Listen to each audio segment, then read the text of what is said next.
DC recording studio. खौरी के नैहर के यार कैसे भुलाई गेलिए।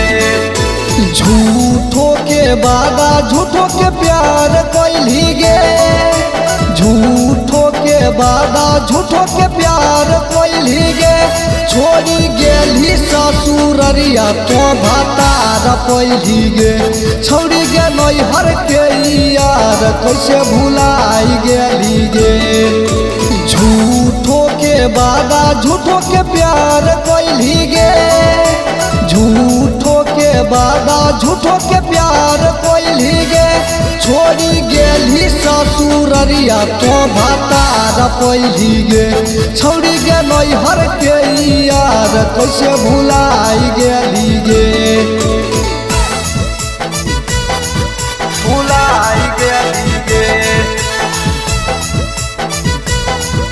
भुलाई गेलिए।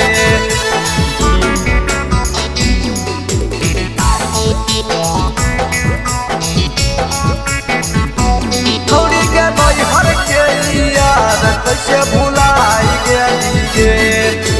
बचपन से तोरे के मानो हलियौ जान गे। काहेला तोड़ी देले हमर यारा मान गे। बचपन से तोरे के मानो हलियौ जान गे। काहेला तोड़ी देले हमर यारा मान गे। भावे के नही रहो त कहेले प्यार कैली गे। भावे के नही रहो त कहेले प्यार कैली गे। छोड़ी गेली ससुररिया तो भतार कैली गे। छौड़ी गे नैहर के यार कैसे भुलाई गेली गे। भुलाई गेलिए, भुलाई गेलिए।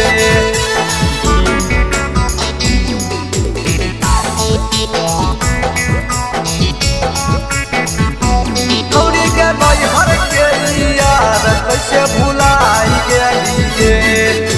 केतना गे तोरा पर हलौ विश्वास गे। तू न सनो जाके तोड़ी देले आस गे। केतना गे तोरा पर हलौ विश्वास गे। पवन राजीव के तोड़ी देले आस गे। प्यार नहीं तो टाइम पास कैले गे। प्यार नहीं तो टाइम पास कैले गे। छोड़ के गेले ससुररिया तो भतार कैले गे। छौड़ी गे नैहर के यार कैसे